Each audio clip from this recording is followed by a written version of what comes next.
कुछ पहचान होती है। और पहचान क्या? ये जो बाल दाढ़ी से निकलता है ना, ये इंसान को मर्द कहलाने की पहचान बताती है। ये कहलवाना चाहती है कि तू मर्द है। क्या पहचान कराना चाहती है? जो सेब निकलती है, जो दाढ़ी निकलती है, ये पहचान ये कराना चाहती है कि तू मर्द है। लेकिन आज का नौजवान क्या 50-60 साल भी उम्र हो जाती है, वो रात को तो देखता है कि हाँ ये मर्द है, सुबह को रेजर उठा करके कहता है कि नहीं मैं मर्द हूं ही नहीं, मैं मर्द नहीं हूं। जी सच्ची गलतफहमी हो रही है। फिर वो उसको खत्म कर देता है, अपनी मर्द की पहचान खत्म करना चाहता है। एक दिन पूरा गुजरता है, रात आती है, फिर सुबह को जब वक्त में सूरज निकलता है, उसकी दाढ़ी फिर निकलना शुरू होती है। दाढ़ी फिर एहसास दिलाती है कि तू मर्द है, लेकिन वो कहता है कि नहीं ये ऐसा हो ही नहीं सकता, मैं मर्द हो ही नहीं सकता। तो प्यारे इस्लामी भाइयों, ये दाढ़ी तुम्हें बार बार एहसास दिला रही है कि तुम मर्द हो। जब दाढ़ी एहसास दिला रही है तो तुम भी वही काम कर लो कि वाकई अगर वो कह रही है कि मर्द है तो मर्द बनकर के जिंदगी गुजार लो। और जो मर्द बनकर के जिंदगी गुजार लेता है वो नबी की सुन्नत को भी अदा कर लेता है, नबी की सुन्नत को जिंदा कर लेता है। और जो नबी की सुन्नत को जिंदा कर लेता है, अल्लाह तबारक व तआला उसे 100 शहीदों का सवाब अता फरमा देता है। सुभान अल्लाह, सुभान अल्लाह, वाह वाह, बहुत अच्छा पैगाम है, वाह वाह। बात समझ में आई ना आपके? तो इंशाअल्लाह जो लोग हैं कि सोच रहे हैं कि 40 से ऊपर जा रहे हैं, उनका हक भी बनता है कि यार दाढ़ी छोड़ दी जाए। और जो लोग सोचते हैं कि अभी मैंने बच्चों की शादी नहीं करी है, तो इससे शादी में कोई रुकावट न बनेगी, इंशाअल्लाह शादी तो बच्चों की हो ही जाएगी। बहरहाल मैं अपनी बात को शुरू करता हूं, क्योंकि ना ही तो 10 मिनट का वक्त है मेरे पास, और इंशाअल्लाह मैं चाहता हूं कि आपको कोई बात बता दी जाए। अल्लाह तबारक व तआला कुरान मजीद में इरशाद फरमाता है, वमा अरसलनाका इल्ला रहमतल लिल आलमीन, ए महबूब हमने आपको सारे जहान के लिए रहमत बना करके भेजा। एक जहान नहीं बल्कि 18,000 जहानों के ऊपर, और उन 18,000 जहानों में 18,000 मखलूकात, और सारी मखलूक के ऊपर अल्लाह ने अगर किसी को रहमत बना करके भेजा है तो वो आमिना के लाल को बना करके भेजा है। और ये दुनिया को बताया है, हर मखलूक को बताया है कि देखो मैंने सिर्फ इंसानों पर अपने नबी को, अपने महबूब को रहमत बना करके नहीं भेजा, बल्कि तमाम आलम के लिए रहमत बना करके भेजा है, तमाम आलम के लिए रहमत बना करके भेजा है। लेकिन प्यारे इस्लामी भाइयों, आखिर ये क्या वजह है कि नबी ने हमें ही पसंद क्यों किया? सारे आलम के लिए रहमत बना करके भेजा था, 18,000 मखलूकात के ऊपर रहमत बना करके भेजा था, लेकिन आखिर जो है उस आमिना के लाल ने इस उम्मत को और इंसान को ही क्यों पसंद फरमाया? तो पता ये चलता है कि नबी ने हमें और आपको पसंद फरमाकर अपनी किस्मत नहीं बल्कि हमारी किस्मत में 4 चांद लगा दिए। इसलिए लगा दिए कि अब हमसे बड़ा खुशनसीब दुनिया में कोई नहीं हो सकता। वाह वाह, बेशक, सुभान अल्लाह, सुभान अल्लाह, सुभान अल्लाह। और खुशनसीबी देखो कि हमसे बड़ा खुशनसीब हो भी कौन सकता है कि आखिर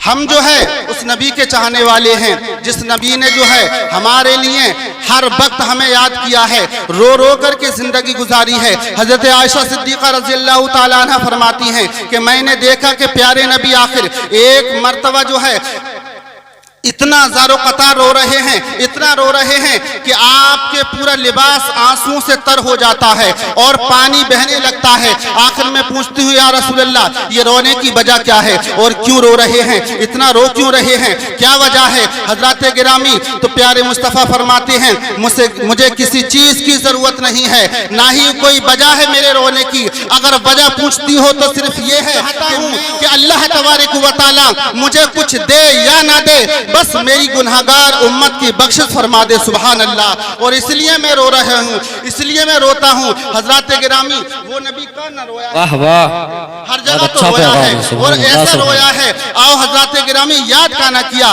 उस नबी ने हमें कहाँ याद ना किया।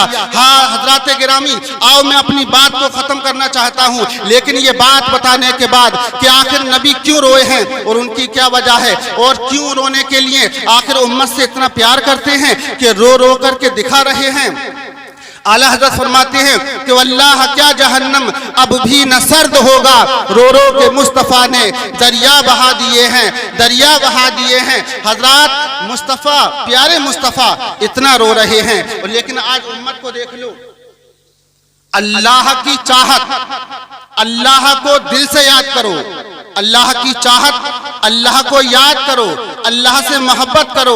अल्लाह से मोहब्बत करने वाले जो लोग गुजरे हैं उनको तारीखों ने ऐसा नवाजा है और उन्हें तारीखों में ऐसे याद किया जाता है कि किसी को गौसे पाक के नाम से जाना जाता है, किसी को ख्वाजा साहब के नाम से जाना जाता है, किसी को किसी के नाम से जाना जाता है, लेकिन वो अल्लाह के दोस्त हैं, अल्लाह के खास बंदे हैं। और एक है नाम जिसका कि तारीख ने यूं बताया है कि वयजीद बुस्तामी रहमतुल्लाह ताला अलैह वो पाए के बुजुर्ग हैं, वो अल्लाह का दोस्त है, वो अल्लाह का वली है। लेकिन प्यारे इस्लामी भाइयों, वो कहते हैं कि कौन कहता है कि रब अपने बंदे से नाराज होता है? रब कभी नहीं नाराज होता।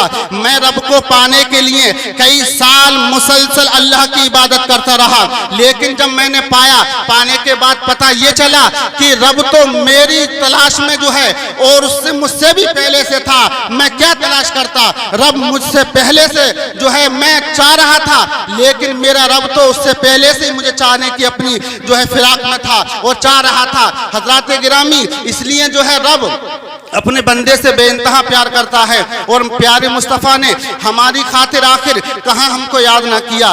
दुनिया में आना, दुनिया में रहे, रहने के बाद एक आन के लिए दुनिया से जाना हुआ, उस वक्त भी प्यारे मुस्तफ़ा याद कर रहे हैं। आओ मैं तुम्हें ये बात कह करके खत्म करता हूँ अपनी बात के लिए। नारे तकबीर, अरे जोर से बोला यार, सो गए क्या? नारे तकबीर, नारे रिसालत, मसलके आला हजरत शायर अहले सुन्नत सैफुल्लाह सुल्तानी साहब क़िबला। नारे तकबीर, नारे रिसालत, वाह वाह, बहुत खूब। सैफुल्लाह सुल्तानी, आप दीदार करिए और मैं अपनी बात को खत्म करता हूँ। हजरत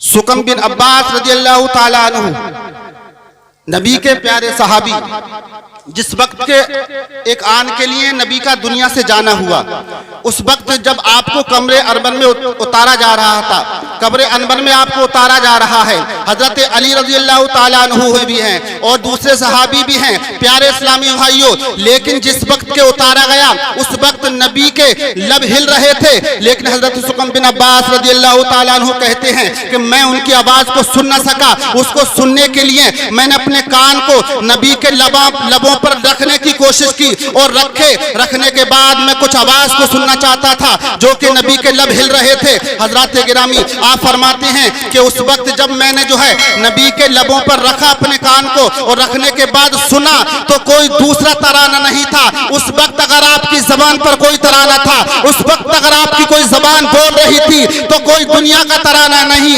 बल्कि इस उम्मत के लिए दुआ कर रही थी, इस उम्मत की मगफिरत के लिए दुआ कर रही थी। प्यारे नबी की जबान बोल रही थी कि रब्बे हबली उम्मती, रब्बे हबली उम्मती, ए रब तू मेरी गुनाहगार उम्मत को बख्श देना। सुभान अल्लाह, सुभान अल्लाह, सुभान अल्लाह। ये नबी की मोहब्बत है। नबी ने हमें हमेशा नारे तकबीर, नारे रिसालत, मसलके आला हजरत कारी मुसव्विर रज़ा साहब क़िबला। नारे तकबीर। नबी ने हमें हमेशा याद किया है और हम किसी को याद नहीं करते, ना ही तो किसी को हम याद करते हैं। और यहाँ तक कि कुछ लोग तो ऐसे भी होते हैं कि प्यारे नबी सल्लल्लाहु ताला अलैहि वसल्लम के बारे में सिर्फ जानते हैं कि नबी हैं हमारे, लेकिन ये पता नहीं कि हम आखिर वो हमारे नबी हैं, हम उनके कौन हैं, कोई पता नहीं। हमें किसी चीज़ की जो है तमीज़ नहीं होती। अपने नबी का नाम लो, उस नबी की खातिर कुछ भी हो जाए, हर चीज़ को कुर्बान कर दो। प्यारे मुस्तफ़ा के कदमों पर जो हर चीज़ को कुर्बान कर देता है, रब तबारक व तआला उसे दीन दुनिया में दोनों जहानों में कामयाबी अता फरमा देता है। रब तबारक व तआला कहने सुनने से कहीं ज्यादा अमल करने की तौफीक अता फरमाए। अस्तगफिरुल्लाह रब्बी मिन कुल्लि ज़ंबि व अतूबु इलैह। सब मिलकर कलमा पढ़ लीजिए, ला इलाहा इल्लल्लाहु मुहम्मद रसूलुल्लाह सल्लल्लाहु तआला अलैहि